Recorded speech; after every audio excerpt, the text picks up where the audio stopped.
हर खबर पर होगी आपकी पकड़। डाउनलोड कीजिए एबीपी लाइव ऐप।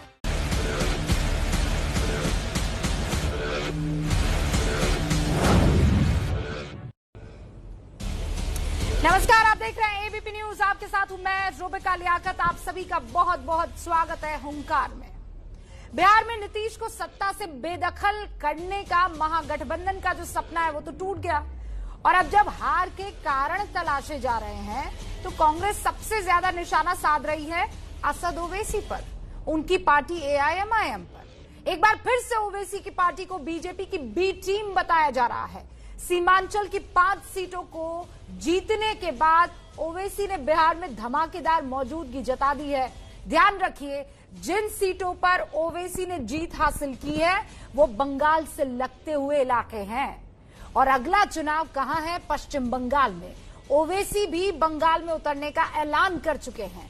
बंगाल में 27% मुसलमान वोटर्स हैं, उसका असर जो है वो सीधा 125 विधानसभा सीटों पर पड़ता है।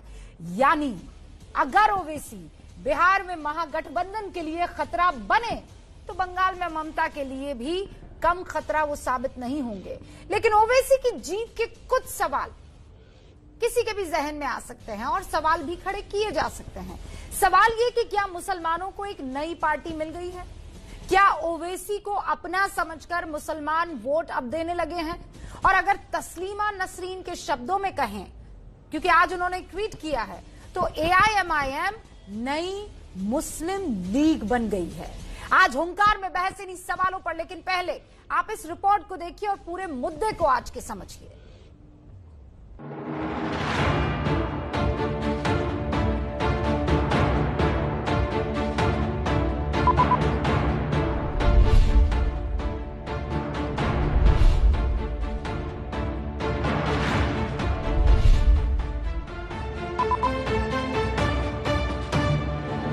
एमआईएम जैसी पार्टी का बिहार में आना ये हमारे लिए शुभ संकेत नहीं है, क्योंकि एमआईएम का जो उनकी जो विचारधारा है वो बहुत संकीर्ण विचारधारा है। एक समुदाय को लेकर वो चल रहे हैं। कि बी टीम की तरह से काम कर रहे हैं भारतीय जनता पार्टी के, वो काम उन्होंने कर्तव्य दिखाया।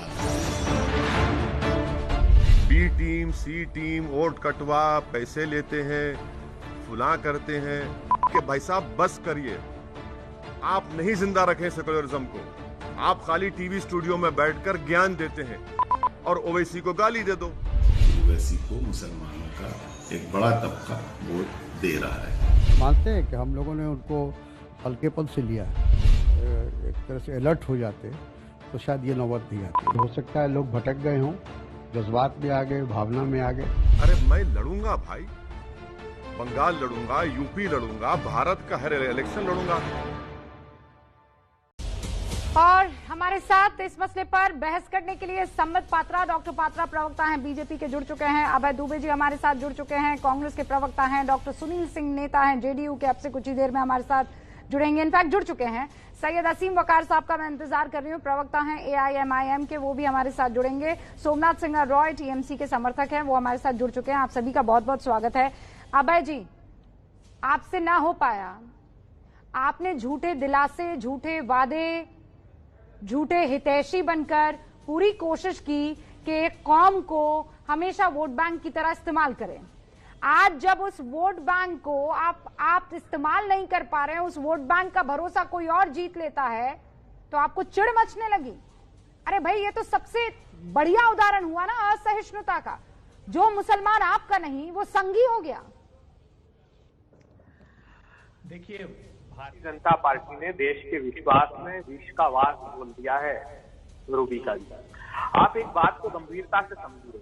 सीमांचल में 32 ऐसी सीटें थी जहां पर मुस्लिम आबादी 30% से ऊपर थी और डिसाइसिव रोल प्ले करती थी। भारतीय जनता पार्टी ने कुर्सी सौंपी और ओवैसी साहब को वहां पर सीमांचल में लगाया। उन्होंने तो 5 सीटें जीती। भारतीय जनता पार्टी के लिए 12 सीटें जीत कर दी है सीमांचल के क्षेत्र में। अभय जी, आपको सच में जरा भी शर्मिंदगी इस बात को लेकर नहीं हो रही है कि आप इस तरीके का आकलन कर रहे हैं? आप अपनी मरी हुई पार्टी को जिंदा कीजिए ना। आप अपना खोया हुआ भरोसा लौटाने के लिए आत्मचिंतन कीजिए ना। आप किसी और पर कैसे निशाना साध सकते हैं कि लोग हमें पसंद नहीं कर रहे हैं? भारतीय जनता पार्टी ने देश के रोजगार को मार दिया, अर्थव्यवस्था को मरणासन कर दिया। तो ये मुद्दा उठाते हैं आरोप लगाती है। आपको असद ओवैसी से क्यों जलन होने लगी? अरे सी क्यों, मुझे ये बताइए, भारतीय जनता पार्टी चुनाव जीती बिहार में, क्या बात करती हैं आप? 0.03% वोटों का अंतर है सिर्फ महागठबंधन और भारतीय अभय जी, मैं आज जीत और हार की बात नहीं कर रही हूँ। अटल जी की सरकार 1 वोट से गिर गई थी, पता है ना आपको?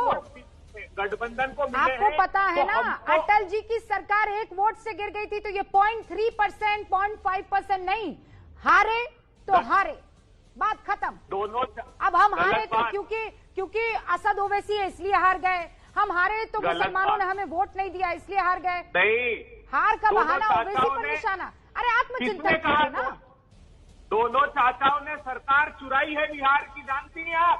अच्छा। 10 सीटें ऐसी है, 10, मेरे पास लिस्ट पड़ी है उसकी, हिजला की है, वर्बिका की है, रामनगर, जहाँ पर इन दोनों चाचाओं ने, सुशील मोदी और नीतीश कुमार ने जैसा विक्टिम कार्ड खेलने वाली पार्टी मैंने अपनी जिंदगी में नहीं देखी सर। ये विक्टिम, ईवीएम खराब, चुनाव आयोग बदमाश, असद ओवैसी संघी, आप लोग खुद काम नहीं कर पाते हैं और दुनिया भर को आप कहते हैं कि खराब। अच्छा, वकार साहब हमारे साथ जुड़ चुके हैं। वकार साहब मुबारक हो, आपने ग्रहण कर ली सदस्यता बीजेपी की। सर्टिफिकेट आया है कांग्रेस की तरफ से, भाजपा गुजरात में सर्टिफिकेट आया कांग्रेस की तरफ से, देश की सबसे पुरानी सेक्युलर कही जाने वाली पार्टी की तरफ से। अभय जी रुक जाइए, अब वकार साहब जवाब देंगे। वकार साहब, देखिए, अभी तो थोड़ा सा पेट्रोल लगा है, अभी और पेट्रोल लगेगा कांग्रेस की, अभी और थोड़ा सा नाचेंगे ये। जब असद साहब ने पटना में पहली प्रेस कॉन्फ्रेंस की थी इलेक्शन से पहले, तो असद साहब ने बहुत खुलकर ये बात बोली थी, वाज़ेह तौर पर बोली थी कि हम भी चाहते हैं कि महागठबंधन का मुख्यमंत्री बने, और उन्होंने ये भी कहा था कि हमारे दरवाजे तेजस्वी जी के लिए खुले हैं। अब तेजस्वी जी को सोचना है कि उनको हमें लेना है नहीं लेना है। सर, अब आपके पैरों में गिरकर लौटेगा तो नहीं कोई, अब आपके पैर तो चूमेगा नहीं कोई। आप घमंड में चूर राहुल गांधी जी से कहिए कि पहले जाकर कहीं ट्रेनिंग लें पॉलिटिक्स करने की, तेलंगाना में कितनी सीटें, और उसके बाद में पॉलिटिक्स करने आए। खुद भी डूब रहे हैं, अपने साथियों को भी लेकर डूब रहे हैं। तेलंगाना में वो तो भाजपा सूसी तोपती है और हेलीकॉप्टर में तेल डलाती है, वहां लड़ने जाते हो। ये तो हाथी के दांत खाने के और दिखाने के और। भारतीय जनता पार्टी की बी टीम हो आप तुम्हारे जैसे नेता कितने आए और कितने चले गए? मैंने कहा तुम्हारे जैसे नेता कितने आए और कितने चले गए? जो काम तुम्हारे जैसे नेताओं की गिनती हम लोग करते नहीं, वही काम तुम कर रहे हो। और बदतमीजी से बात करना नहीं अभय दुबे, ये गलत फहमी में अभय दुबे बदतमीजी से बात करना नहीं। अभय जी, असीम वरना वकार साहब, इतना आप दोनों इतना देखिए, संयमित रहकर भी तो बात रखी जा सकती है। अभय जी एक सेकंड आप रुक जाइए। संबित पात्रा भाई, आप दोनों आरोप एक दूसरे पर लगा रहे हैं और मुस्कुरा संबित पात्रा रहे। संबित जी, आपने ये असद ओवैसी के साथ क्या सेटिंग कर ली भाई? चलिए देखिए रूबिका जी, ये बहुत गंभीर विषय है, ये देश का ही नहीं, मतलब केवल एक प्रदेश का नहीं, पूरे देश का मसला है। मैं आराम से और गंभीरता से बोलता हूं। पहला आक्षेप है कि असदुद्दीन ओवैसी जी की AIMIM पार्टी जो है वो भारतीय जनता पार्टी की बी टीम है। आप बताइए 10 वर्षों तक गठबंधन धर्म किसने किसके साथ निभाया था? सोनिया जी की एनडीए में असदुद्दीन ओवैसी 9 वर्षों तक, आप याद करिए, 2013 तक एक साथ थे। अगर ये जानते थे कि हमारी बी टीम है, ये बी टीम को लेकर कांग्रेस वाले क्यों घूम रहे थे अपने साथ? 9 वर्षों तक साथ में थे ये, UPA 1 UPA 2 दोनों में, 2013 में अलग हुए। नंबर 1। नंबर 2, कल मोदी जी ने भारतीय जनता पार्टी के मुख्यालय में एक बड़ी बात कही। उन्होंने कहा ये जो चुनाव हुआ है, यह चुनाव विकासवाद पर इसका मोहर लगा है, विकासवाद की जीत हुई है। और साइलेंट वोटर्स, आप खुद एक महिला हैं, इस देश की एक प्रतिष्ठित व्यक्ति है, महिलाओं को फायदा पहुंचा, और जिस रजीम से फायदा पहुंचा, महिलाओं ने साइलेंटली उस रजीम को वोट किया है, विकास को वोट किया है। तीसरी बात और सबसे गंभीर बात, आप देखिए कांग्रेस पार्टी यहां कह रही है 0.3%, 0.2%। आज कांग्रेस पार्टी कहां खड़ी है?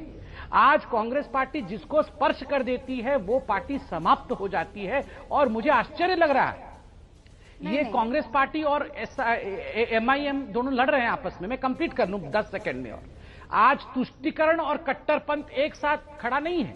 आज तुष्टीकरण वाले और कट्टरपंथ लड़ रहे हैं आपस में। आप सोचिए इसके कितने बड़े मायने हैं।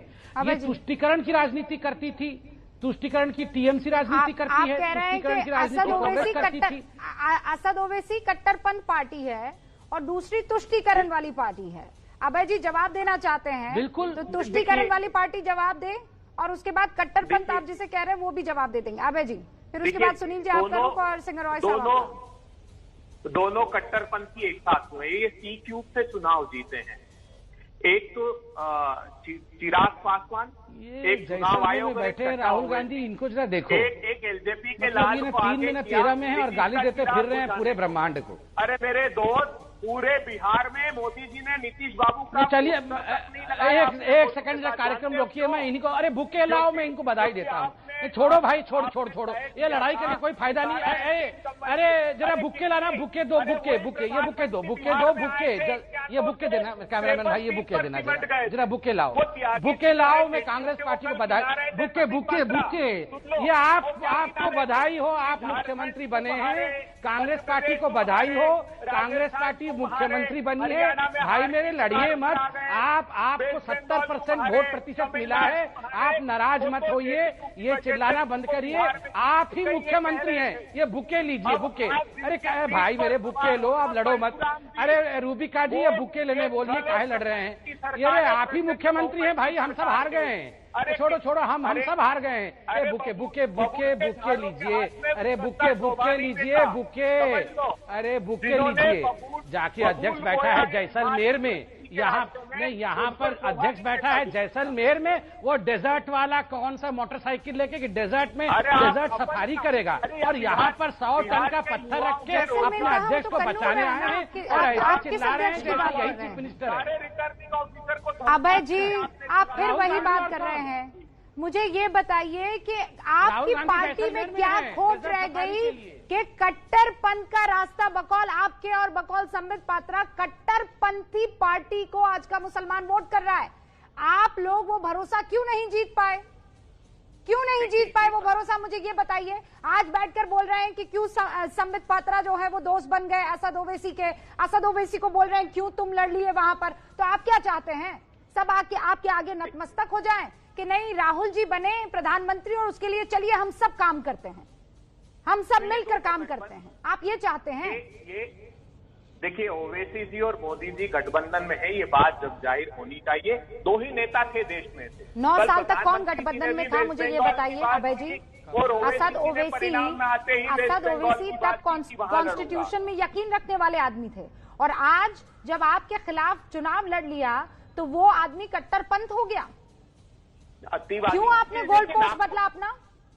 अरे नागपुर की नगर पालिका में बीजेपी ने मुस्लिम लीग के साथ सरकार बनाई, क्या बात है? तो ये 2014 के बाद ही ओवैसी साहब का एकदम उदय होता है, और पूरे देश भर में वो हेलीकॉप्टर लेकर झारखंड जाते, जब भाजपा कहती, यूपी में जब भाजपा चाहती वहां लड़ते, महाराष्ट्र में जहाँ चाहती वहां लड़ते। अरे खुद के गृह नगर, खुद का जो प्रदेश है तेलंगाना, वहाँ सिर्फ 9 वर्षों तक गठबंधन आपके साथ क्यों था?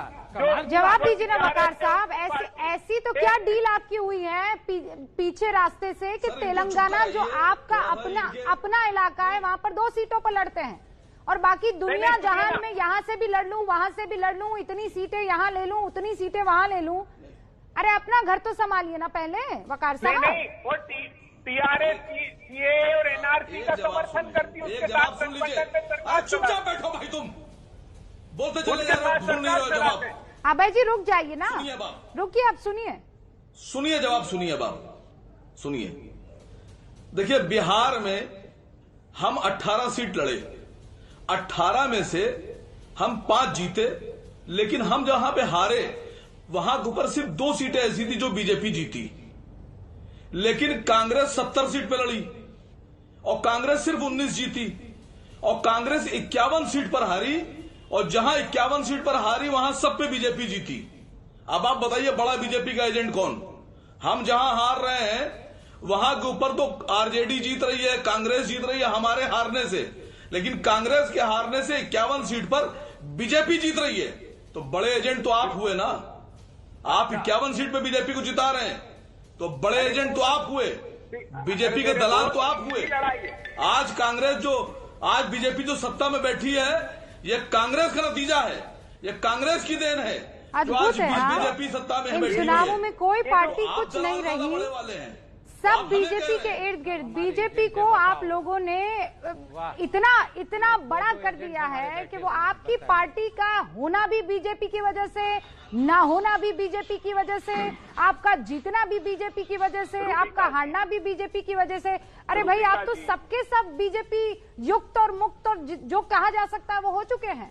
सिंगर रॉय साहब तो नहीं है कहीं, सिंगर राय जी नहीं, आप इनसे ये पूछिए, आप कांग्रेस से सवाल पूछिए कि 51 सीट पे बीजेपी कैसे जीत गई कांग्रेस की सीटों पर? जनता पार्टी ने ऐसी पार्टियों कांग्रेस की 51 सीटों पर बीजेपी कैसे जीत गई? सबसे पुरानी क्या कर रहे हैं आप लोग?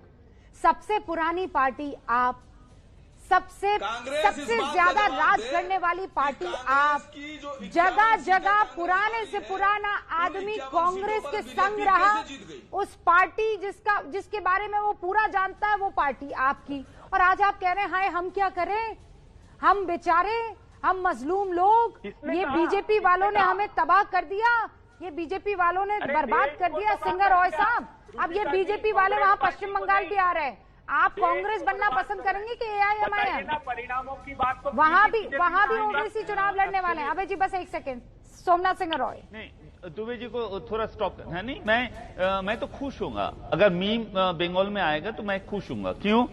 लास्ट लोकसभा बिहार इलेक्शन में ये जोड़ जो है बीजेपी और ये नीतीश का 39 सीट मिला था, 40 सीट में 39 सीट मिला था। सिर्फ ये नहीं है, 188 सीट में ये लोग लीड किया था। अभी मीम खरा होने से इसका सीट आ गया 125। मोदी जी देश का मुख है, पूरा पार्टी का नेतृत्व दे रहा है, नीतीश को चीफ मिनिस्टर कर रहा है, लेकिन लोकसभा इलेक्शन से अभी ये विधानसभा इलेक्शन में 188 से 125 आ गया। अगर मीम ऐसा परफॉर्मेंस करे तो हम लोग खुश है, मीम को आने दीजिए। और दूसरा बात है, कितना परसेंटेज वोट मिला है? 1.24। आप देखिए वहां पर नोटा को वोट परसेंटेज है 11%। 11% नोटा का वोट है, और हम लोग ये तालिबानी जो वोट है 1.24%, इसको लेकर चिंतित होगा। बंगाल में इलेक्शन होते हैं डेवलपमेंट के ऊपर। नहीं, आपने तालिबानी किसे कहा? बंगाल में इलेक्शन होता है डेवलपमेंट का ऊपर, आपने तालिबानी किसे कहा? रिलेशन के ऊपर। ये आपने तालिबानी किसको कहा? मुझे ये बताइए ना, तालिबानी वोट का क्या मतलब है? से मुस्लिम जिन लोगों ने असद ओवैसी को वोट किया वो तालिबानी हो गए। भारत में मैडम एक मिनट हमको बोलने दीजिए। जो लोग सिर्फ धर्म नहीं, आपको कैसे बोलने दूं मैं? हिंदुस्तान में रह रहे उन तमाम वोटर्स को आप किस हिसाब से तालिबानी कह रहे हैं? जो लोग तालिबान कैसे कहा? मुझे ये बताइए सोमनाथ सिंह रॉय। ये लोग तालिबानी वकार साहब की पार्टी को अगर कोई वोट करता है तो वो तालिबानी हो गए? आप ये कह रहे हैं कि एक तालिबानी को आपने वहाँ लोकतंत्र के सबसे बड़े मंदिर में पहुंचाया है। इतना दिन हम लोग ममता बनर्जी ने सिर्फ यहाँ पर मुस्लिम डेवलपमेंट के लिए काम किया, तो आप लोग क्या बोला था? ममता बनर्जी पाकिस्तान का दलाल है। आप लोग पाकिस्तान का दलाल बना दिया, मुस्लिम को यहाँ पर डेवलपमेंट के साथ दिया था। किसी ने ममता दीदी को पाकिस्तान का दलाल नहीं बोला था। सोमनाथ सिंह रॉय, आप भी यहाँ पर वो घड़ियाली आंसू बहाने की कोशिश मत कीजिए। दलाल बोला है, जमात का मुंह बनाया था आप लोगों ने, ये मीडिया वाले ने। आप खुद यहाँ बैठकर बिहार के लाखों वोटर्स को तालिबानी कह रहे हैं। नहीं, रूबिका सुनना पड़ेगा। जो पार्टी रजिस्टर्ड पार्टी है, आप उसके वोटर्स को तालिबानी कह रहे हैं। 1984 से जो पार्टी हैदराबाद की सीट लगातार जीत रही है, उनके वोटर्स को आप तालिबानी कह रहे हैं।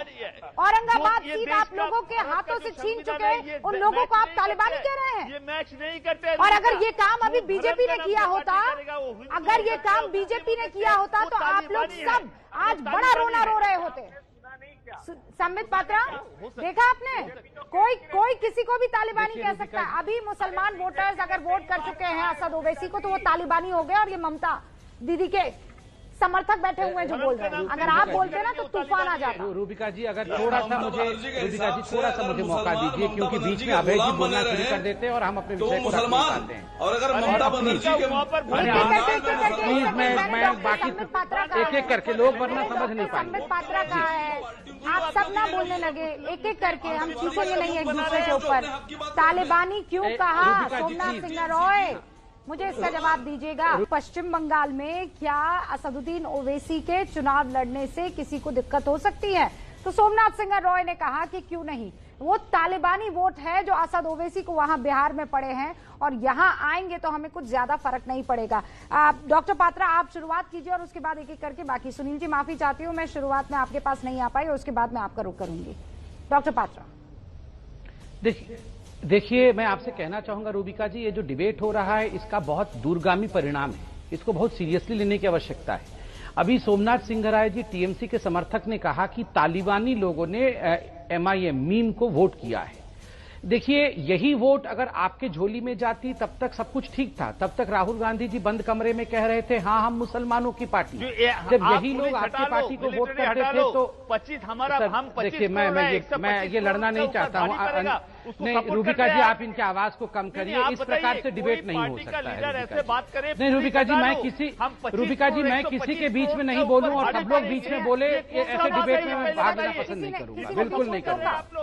किसी ने बीच में टोका जब आप अपनी बात कर रहे थे, हो गया ना, आपने अपनी बात कह दी। अब आप उससे पीछे नहीं पलट सकते। या तो माफी मांगिए और पलट जाइए, और नहीं तो फिर आप सुनने की क्षमता रखिए। मैं आपकी आवाज डाउन कर रही हूँ, मैं एक एक करके सारे स्पीकर्स की बात सुनूंगी, लेकिन बीच में कोई टोका टोकी नहीं, I promise. Doctor Patra. Thank you Rubika ji. देखिए रूबिका जी, यही लोग अगर ममता बनर्जी को वोट करते हैं तो ममता बनर्जी नमाज पढ़ती है, और नमाज पढ़ने का पोस्टर वो हर जगह लगाती है। वो वहां मुस्लिम्स और जो हमारे इमाम होते हैं उनके लिए भत्ता बनवाती है, एक स्पेशल मुस्लिम हॉस्पिटल तक खोलना चाहती है। मगर जो वोट उनको नहीं आता है मालदा का, मुर्शिदाबाद का, और उनको डर लगता है कि मालदा मुर्शिदाबाद में वोट अब एमआईएम को चला जाएगा, तो यही लोग अब तालिबानी हो गए। अब ये सारी पार्टी, चाहे कांग्रेस, अभी कांग्रेस के प्रवक्ता बोल रहे थे मैं तो परम ब्राह्मण हूं, और ये मुसलमान एक ब्राह्मण को गाली दे रहा है, तुम्हारी हिम्मत कैसी है, तुम तो मुसलमान हो, तुम ब्राह्मण को गाली कैसे। अब ये सारा इनको याद आ गया कि ये ब्राह्मण है और वो मुसलमान है। ये सारी पार्टी अब जो है अपना गियर बदल रही है। नहीं, ये दोहरापन है, ये दोहरा रवैया है। मैं यहाँ बैठी हूँ, मैंने आप लोगों के साथ बहुत डिबेट की और ये बात सच है। अगर ये तालिबानी शब्द का इस्तेमाल संबित पात्रा ने या संबित पात्रा की किसी और साथी ने कर दिया होता तो आप लोगों ने न जाने क्या क्या कर दिया होता। ये बिल्कुल सच है। आपको हक है उन लोगों को तालिबानी बुलाने का, उन मुसलमानों को तालिबानी बुलाने का जो असद ओवैसी को वोट करते हैं।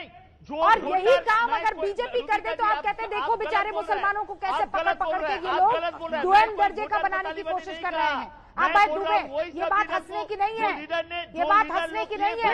आप लोगों ने इस कौम को अपने पैरों पर रखने के लिए पूरी कोशिश की है। लोग तालिबानी भाषा नहीं है तो कौन सा है? आप बताइए। सोमनाथ सिंह रॉय, माफी मांगिए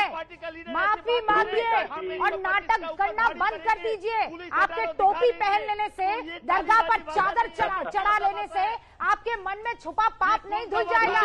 आज आपने सच्चाई बता दी है। असद ओवैसी को वोट करने वाले आपके लिए तालिबानी है। ये आपका भाषा हो सकती है, मैं कोई वोटर को ऐसा आपने बोला है, लेकिन आपने शब्द का इस्तेमाल किया है, मैंने नहीं। 125 का ऊपर भारी पड़ेगी, सुनील जी एक सेकंड, सुनील जी कुछ कहना चाह रहे हैं। सुनील जी रुक जाइए, सुनील जी फिर अभय जी 10 सेकंड आपको दूंगी मैं, रुकिए। रूबिका जी मुझे लगा कि आप तो मुझे भूल ही गई। और देखिए आप इतना चिल्लम चिल्ली आपके चैनल पर हुआ था कि मुझे लगा कि मैं किसी और चैनल पर बैठा हूं। और जहां तक ये मीम की सवाल है, किसी भी पार्टी को लोकतंत्र में पूरे हिंदुस्तान में कहीं से खड़े होने की आजादी है, और कोई पार्टी को वोट आता है और कोई एक पार्टी राष्ट्रीय पार्टी होकर ये समझती है कि हम किसी अमुक कौम के पार्टी का ठेकेदारी लेंगे, ये ठेकेदारी नहीं है।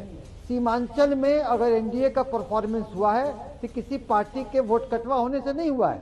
वो पूरी तरह माननीय नीतीश कुमार जी ने जो अल्पसंख्यकों के कल्याण के लिए कार्य किए उसके कारण वोट मिली है। जैसे कि मैं बता दूं, कब्रिस्तान की घेराबंदी, अल्पसंख्यक छात्रों को छात्रवृत्ति, उनको किसी इंडस्ट्री बैठाने के लिए काम करने के लिए लोन, आप मदरसों का उत्थान, तो ऐसे अनेकों आप अगर बजट की बात देखें तो जो राजद की पार्टी कार्यकाल में जो बजट हुआ करते क्या बात कर रहे हैं आप? सुनील सिंह जी, आप तो एक आपके पास जो पासमानदा मुसलमान था वो भी खिसक गया है, ये बात सच है ना? करूंगा, आप एक लाइन बताइए। वो हमारा परफॉर्मेंस एक लाइन बोला है कि मैं अच्छा है क्योंकि माननीय नीतीश कुमार जी ने सोमनाथ सिंह रॉय के साथ तरक्की सोमनाथ सिंह रॉय ये चुनावी रैली नहीं है, ये चुनावी रैली नहीं है, ये पश्चिम बंगाल नहीं है। अभी रुक जाइए आप, अभी रुक जाइए आप, मैं आपको मौका दे रही हूँ। अभय दुबे जी, अभय दुबे जी, मुझे ये बताइए कि आप क्या चाहते हैं कि मुसलमान आपका गुलाम बना रहे हैं, आपके पैरों में पड़ा रहे?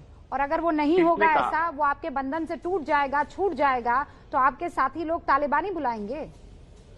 देखिए, आप रूबिका जी बहुत देर से कह रही हैं कि भाजपा अगर तालिबानी कह देती। आप जानती हैं, मुंगेर में मोदी जी की भारतीय जनता पार्टी और जेडीयू हिंदुओं पे गोलियां चलाती, नरसंहार करती, माता दुर्गा की पूजा करने वाले।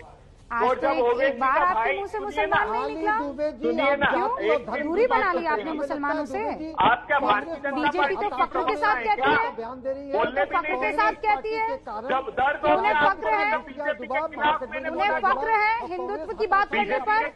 आपको शर्म आ रही है मुसलमानों की बात करने पर? एक बार भी मुसलमानों का जिक्र करने पर आपको शर्मिंदगी हो रही है? सुनिए सुनिए, कहाँ जा रहे हैं मुंगेर? आप मुझे यहाँ की बात बताइए ना। 20 बार बीजेपी ने ओवैसी को तालिबानी बोला, जब उसके भाई ने कहा था कि बोल दो तो हिंदुओं के टुकड़े टुकड़े कर दूंगा। ये दोनों अतिवादी विचारधारा के लोग हैं ना, गठबंधन में आकर केस को तोड़ रहे हैं। तो कह रही हूँ, समझना पड़ेगा, इतनी पोलराइज पार्टी को अगर वोट किया जा रहा है तो क्यों वोट किया जा रहा है? आप लोगों की कहीं ना कहीं तो कोई कमी रही होगी ना भाई जी। कोई आपके साथ नहीं रहना चाहता है? जिसके साथ आप जाते हैं उसकी लंका जल जाती है। सोमनाथ सिंह रॉय, सुनील जी बस एक सेकंड, सुनील जी किसी को कुछ सुनाई नहीं जला, महाराष्ट्र में नहीं जला। सोमनाथ सिंह रॉय, हाँ महाराष्ट्र में नहीं जला। हाँ क्या नहीं जला सर? नहीं, हाँ रूबिका बोलिए प्लीज। टीएमसी महाराष्ट्र का आप अपना बयान वापस ले रहे हैं? आपने वोटर्स को तालिबानी कहा है, मैं ये बात कभी नहीं भूली। वोटर्स को मैं तालिबानी नहीं कहा, मैं फिर भी बोल रहा हूँ, कोई भी वोटर तालिबानी नहीं होता है। तालिबानी होता है लीडर लोग, और ये लीडर लोग का मैडम भारत का जब वो तालिबानी वोट बोला ना आपने? मैं तालिबानी नहीं, ये आपने बताया। ये जो वोट मेरा पड़ा भाषा है नहीं, तालिबानी वोट आपने कहा ना? कोई भी वोटर को तालिबानी नहीं कहा, ये आपका भाषा था Rubika ji. You are a liar. आप बताइए, एक पार्टी का लीडर मैं आपको झूठा यहाँ करार दूंगी, क्योंकि सबने सुना है आपने उस 1% वोट्स को तालिबानी वोटर कहा है। आखिरी 10 सेकंड, डॉक्टर पात्रा। देखिए, आपने एक बहुत बड़ी बात कही रूबिका जी। आपने कहा कि आप तो टोपी पहन लेने से या दरगाह में जाके चादर चढ़ा लेने से आपको वोट नहीं मिलेगा। सही बात है। यहाँ जो मुस्लिम वोटर है वो देख रहा है कि ये तुष्टीकरण की राजनीति कौन कर रहा है, विकासवाद की राजनीति कौन कर रहा है, और कट्टरता की राजनीति कौन कर रहा है। और आज मुझे बड़ा आश्चर्य हो रहा है, मैंने जैसे शुरू में कहा, कट्टरपंथ और तुष्टीकरण की टकराहट यहाँ देखने को मिल रहा है। और अभय दुबे आज अचानक ब्राह्मण बन गए। राहुल गांधी जैसे शिव भक्त बने थे, वैसे ये अचानक ब्राह्मण बन के ब्राह्मण के ऊपर मुसलमान का हमला हो गया, बचाओ ब्राह्मण को बचाओ। ये एक बात दिखाता है कि आप गियर बदलने से कुछ नहीं होगा। सोमनाथ सिंह रॉय और सुनील जी, बहुत बहुत शुक्रिया। और इसीलिए बहुत जरूरत है कि ये माइनॉरिटी, ये मुसलमान, ये जो कौम है, इसे खुद मुख्तार होना पड़ेगा। क्योंकि जब आप किसी पार्टी के नहीं हुए तो फौरन आपको तालिबानी करार दिया जाएगा। और अभी सोमनाथ सिंह रॉय ने यही आपको कहा। हैदराबाद में एआईएमआईएम और बीजेपी के कार्यकर्ताओं के बीच झड़प हो गई।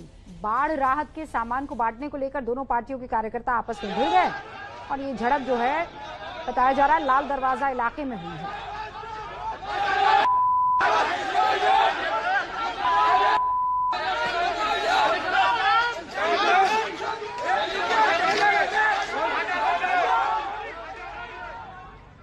कांग्रेस कहती है कि बीजेपी की बी पार्टी है AIMIM। एक और अभिनेता ने खुदकुशी कर ली है। फिल्म अभिनेता आसिफ बसरा, उन्होंने धर्मशाला में खुदकुशी कर ली। सुसाइड की वजह का अभी तक पता नहीं चल पाया है। पुलिस ने शव को कब्जे में लेकर जांच शुरू कर दी है। 5 सालों से आसिफ धर्मशाला में ही रह रहे थे। बताया जा रहा है कि आसिफ के डिप्रेशन में होने की आशंका है।